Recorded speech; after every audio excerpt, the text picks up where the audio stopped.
এই কর্পোরেট জগৎটা পুরোপুরি একটা স্ক্যাম।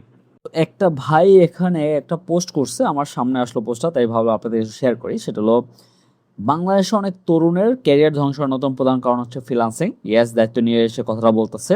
যাই হোক, ঘরে বসে আয় করুন এই ট্যাগলাইন দিয়ে সবাই ফ্রিল্যান্সিং করতেছে বা করাচ্ছে। যাই হোক, বাংলাদেশের মানুষ জন্মগতভাবে অলস, ঘরে বসে আয় করুন, ঘুমিয়ে ঘুমিয়ে ইনকাম করুন, এই লাইনগুলো সবচেয়ে বেশি টানে। বাস্তবতা হচ্ছে 5% মানুষ ফ্রিল্যান্সিং করে সফল হতে পারে না।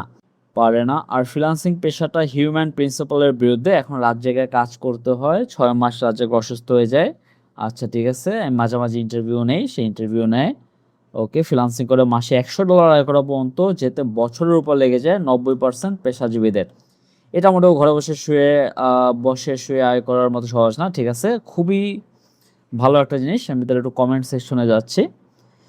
কমেন্ট সেকশনে সে তার ক্যারিয়ার 121 আলাপ করতে চান, CV, cover letter, BD jobs, LinkedIn profile বানিয়ে নিতে চান, কল করুন আচ্ছা এই নাম্বারে। তো সে একটা পোস্ট করছে যেখানে সে বলেই দিতেছে যে আসলে ফ্রিল্যান্সিং এই ব্যাপারটা পুরোই কাইন্ড অফ একটা স্ক্যামের মতো এবং মানুষ এটা করা উচিত না। এবং আমি এটা অ্যাপ্রিসিয়েট করি যে সামটাইম রাত জাগতে হয় এবং সবাই যে সফল হয় না, এটা বাস্তবতা। বাট আমি আপনাকে একটা কথা বলি আজকে, এবং শুধু আপনাকে না, আমি অল ওভার মানুষকে বলতেছি। এটা আমি আমার থট শেয়ার করছি, আপনি আপনার থট শেয়ার করছেন। I appreciate. আমি জাস্ট শেয়ার করলাম যে এই টাইপের চিন্তা অনেক মানুষই করে, এমন না যে শুধু আপনি করতেছেন, অনেক মানুষ করে। এবং আমি আমার থটটা শেয়ার করি। আমি মনে করি যে বাংলাদেশে না, শুধুমাত্র বাংলাদেশে না, এটা পুরো বিশ্বের ভিতরে এই যে কর্পোরেট জগৎটা আছে, হ্যাঁ, এই কর্পোরেট জগৎটা পুরোপুরি একটা স্ক্যাম। পুরোপুরি স্ক্যাম হলো অ্যাজ এ হিউম্যান হিসাবে আপনি যদি চিন্তা করেন, আপনি একজন কর্পোরেট লোক যে কাজ করতেছে ডেইলি 9টা to 5টা বা 9টা to 9টা 10টা, যে করা পর্যন্ত আপনি কাজ করেন না কেন, এই পুরোটাই একটা স্ক্যাম। স্ক্যাম ইন সেন্স, এটা আমার মতে, আমি টোটালি বলতেছি, এটা আমি ভুল হইতে পারি ভাই, আমার থট ভুল হইতে পারে, আমার অনেক কিছুই ভুল হইতে পারে, সমস্যা নাই। কেন স্ক্যাম বলতেছি? কারণ হলো, এই কর্পোরেট জগৎটা পুরোপুরি আপনাকে কাইন্ড অফ একটা বন্দিশালার ভিতরে রাখে এবং অল দ্য টাইম আপনি ওই বন্দিশালার ভিতরে থাকবেন। আপনি যখন চিন্তা করবেন, আমাদের ছোটোবেলা থেকেই দেখবেন যে আমাদের ভিতরে একটা ওই বাউন্ডারি একটা ব্যাপার ছিল। আমরা যখন স্কুলে যেতাম, আমরা 9টার সময় ঢুকতে হতো বা 8টার সময় ঢুকতে হতো। তারপর আমাদের যদি ক্লাস থেকে কোথাও যেতে হতো, যদি আমরা ওয়াশরুমে যেতে যেতাম, তাহলে আমার পারমিশন নিয়ে যেতে হবে। যখন আমাদের ছুটি হবে দেন আমরা ঘরে চলে আসবো। এবং এই পুরো ব্যাপারটা সাজানো হয়েছে এইভাবেই যেন আমরা ফিউচারে জব করতে পারি, ফিউচারে কর্পোরেট জব করতে পারি। বাট যখন আমরা এই পড়াশোনা শেষ করি বা যখন আমাদের এই পড়াশোনার ব্যাপারটা শেষ হয়ে যায়, তারপরে আমরা কিভাবে সাকসেসফুল হব, টাকা পয়সা কামাবো, সেইটার কিন্তু কোনো প্রপার রুটিন কোথাও দেয় নাই। শুধুমাত্র বাংলাদেশে যে বেকার আছে এমনটা না, বাংলাদেশের বাইরে বিভিন্ন দেশে, আপনি উন্নত দেশে যান, সেখানেও দেখবেন যে এখন আস্তে আস্তে বেকারের চাহিদা বাড়তেছে। বেকারের চাহিদা না বলেও তাদের দেখা গেল যে লিভিং যে স্ট্যান্ডার্ডটা সেটা কমাতে হইতেছে, কারণ তাদের দ্রব্যমূল্যের দাম বাড়তেছে, স্যালারি বাড়তেছে না, এই যে ব্যাপারটার কারণে।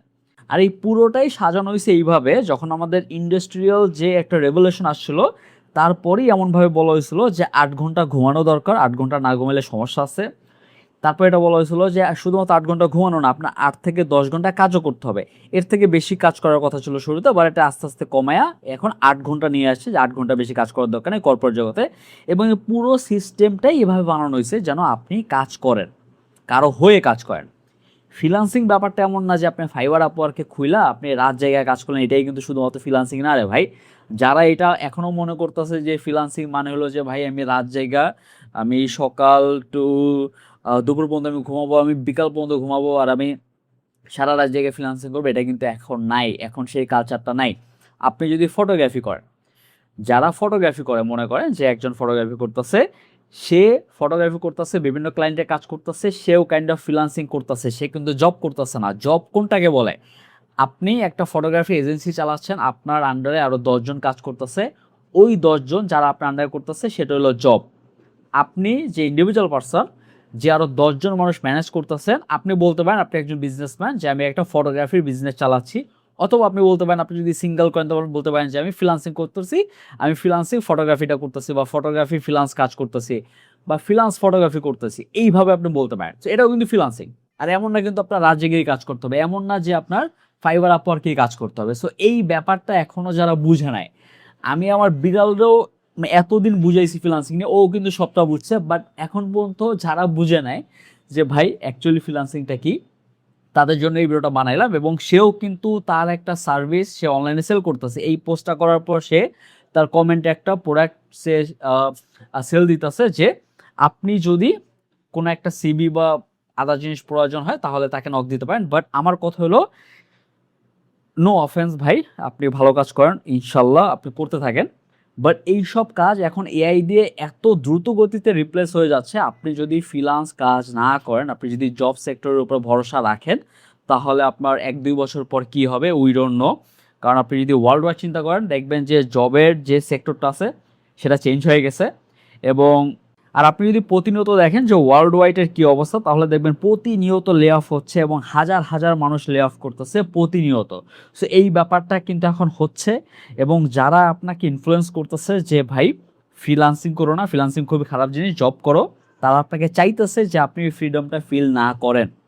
ভাই আমি ভালো করেই জানি যে যারা ফ্রিল্যান্সিং করে তারা 100% সফল হয় না, এটাও আমি ভালো করে জানি। যারা জব করে তারাও সাকসেসফুল না, যারা জব করে তাদের কাজ করেন। আমার কাছে এমন অনেক মানুষ আছে যারা সিটি ব্যাংকে জব করে, তারা ইবিএলে জব করে, যারা বিভিন্ন ভালো ভালো প্রতিষ্ঠানে জব করে, সরকারি জব করে, তারা ফ্রিল্যান্সিং করতে চায়। কারণ কি? তারা হ্যাপি না, রাইট? ওই ফ্যান্সিনেস কিন্তু নাই। আমি সবাইকে বলে দেই ভাই এটা করতে হার্ড আছে, এটার ভিতরে সাকসেস রেশিও কম, আপনার হার্ড ওয়ার্ক করতে হবে তাইলেই পারবেন। এবং যারা করতেছে তারা সাকসেসফুল হচ্ছে। যারা হার্ড ওয়ার্ক করতে প্রস্তুত না তাদের জন্য ফ্রিল্যান্সিং না। বা যারা এরকম সরাসরি বলতেছে যে এটা একটা কাইন্ড অফ ঝামেলার জিনিস, তাদেরকে বলতেছি যে ভাই ঝামেলার কিছুই নেই, সব কিছুই ঝামেলার। আপনি যদি সাকসেসফুল একটু দ্রুত গতিতে উঠতে চান, ভালো করতে চান, তাহলে আপনার একটু হার্ডওয়ার্ক করতে হবে, স্বাভাবিক। বাট এই ভাইকে আমি খুবই অ্যাপ্রিসিয়েট করি যে সেটা তুলে ধরছে, কারণ আমার সামনেই চলে আসলো এই পোস্টটা। আর আমি ভাবলাম যে এইটার একটু রিপ্লাই দেওয়া উচিত। হয়তো আমি ভুল থাকতে পারি ভাই, যদি আমি ভুলও থাকি তাহলেও কিছু করার নেই, কারণ আমি আমার থটটা শেয়ার করলাম। আপনার থট আপনার কাছেই থাকুক, আপনি শেয়ার করতে পারেন আমার কাছে। যদি আপনার থট আর আমার থটের সাথে মিল না হয়, আপনি কমেন্ট বক্সে জানাতে পারেন যে ভাই এটা কিন্তু মিল হয় নাই, আপনি ভুল বলছেন, সমস্যা নাই ভাই। আপনার মতো আমি ভুল বলছি, বাট আমার মতে আমি এক্স্যাক্টলি যেটা সত্য ফিল হয়েছে, যেটা মনে হয়েছে, সেটাই আমি বলছি।